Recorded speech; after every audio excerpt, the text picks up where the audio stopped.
Avi Meyers, segment 3, ntnm.org. Check out all our videos on YouTube, caps24.org. It is a pleasure to reintroduce you to one of the more popular guests we've had over the years. Somebody who actually has a top 100 video, might even be top 60 or 70 out of the 800 and something on the website. He is now, hospice chaplain is not the right word, is it? Or is it the right word? I'm a chaplain and a rabbi. She's a chaplain and rabbi for the Midwest Palliative, you say it. Care Center in Glenview. And we're talking about Rabbi Pinchas Eisenbach. How you doing? Thank you. Nice meeting you. And well, we've only met for the first time about 40 years ago. Right. Not bad. We both worked for his brother when I was in school. Anyhow, how's things going? How's the hospice? Thank God, we always have questions and trying to help people.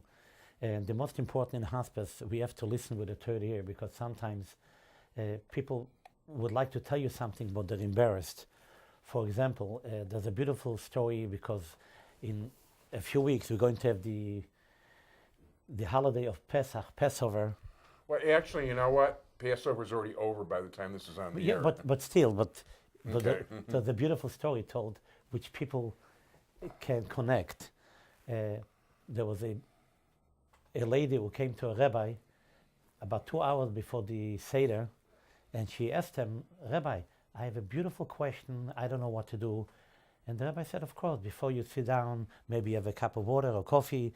He saw the lady's not pulled together, something going on. He felt right away, he sensed it.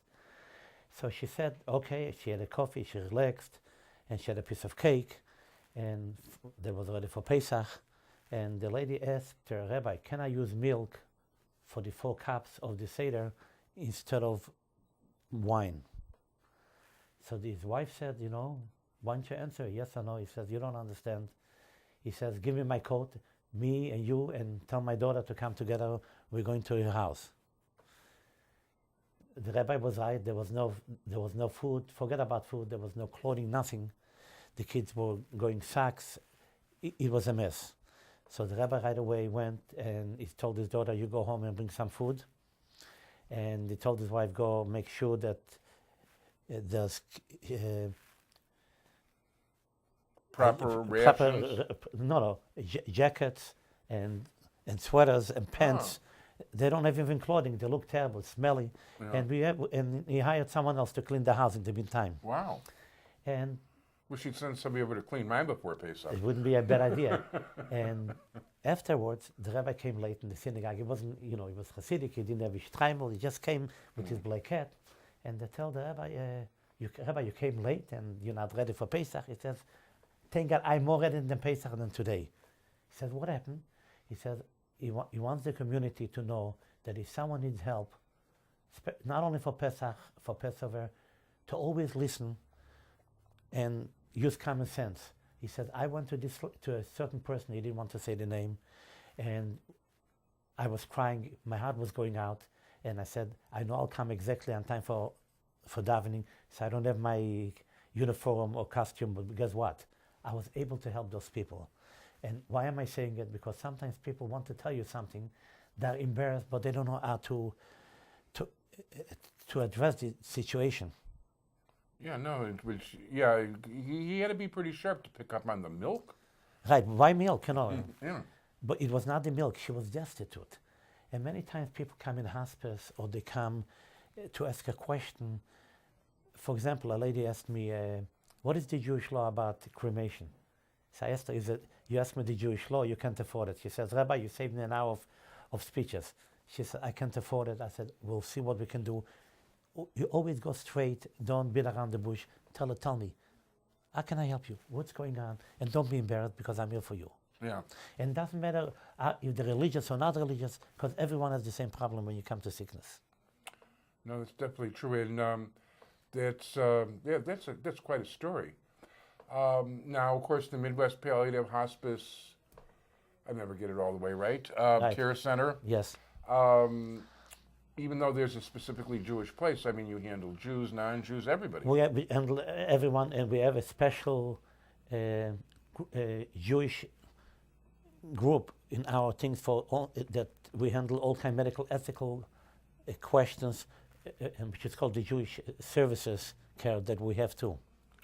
Yeah, you know what? I've read, I've been working on a project, as you know, we won't announce it today. But I've been reading some of the ethical things that some of the people at the center have written. And it's stuff that never would have entered my mind. Some of this end of life stuff, and not just from the center, but from other places too. I mean, I've done some reading along those lines, mostly because I know you, and boy, it is so involved. It is so yes. complicated. And this is why I always try to involve, if they have a priest or if they have a rabbi or a minister, that I will not do it by myself. I want to include everyone in the team, the doctor and the nurse, so we're on the same page and we speak the same language. And the rabbis or the priests do not feel offended that we go on their territory. They see that we are trying to help them, and many of them will come and say, Rabbi, can I call you later because there's some stuff I really don't understand. Please educate me.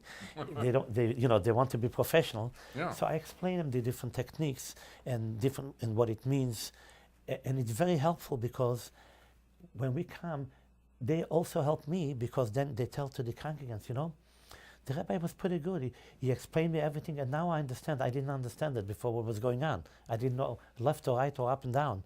Now I thought it over and I processed it, and I know what to do now. And I learn, and we learn from each other. Very cool.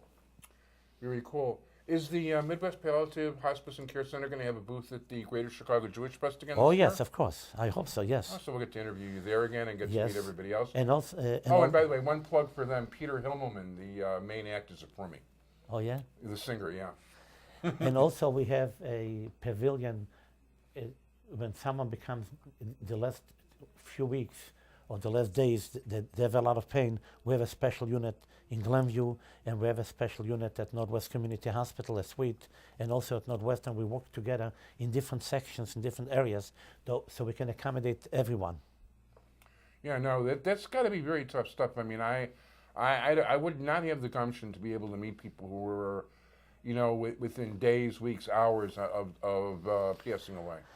It's true, but the only thing, think backwards, and I say every day I can stand up from my bed and walk. I say, thank God that I can schlep my feet, I can drag, that I can help the people, because I see what's going on. People take everything for granted, and when I see it, I said, thank God that I can help them and we can work together. Well, there's it takes all types in this world, and thank God there are types like you that can help people like that. Thank you. Listen, I couldn't have been a nurse or a doctor either. Not for me. If people would like to contact you? 847-467-7423. Again, 847-467-7423. That's the Midwest Palliative Hospice and Care Center. Right. And Rabbi Pinchas Eisenbach has been our guest. I want to thank you very much. Thank you. I want to thank my entire technical crew, Sonny Hirsch. And stay tuned next week for more fun and adventures on the Northtown News Magazine.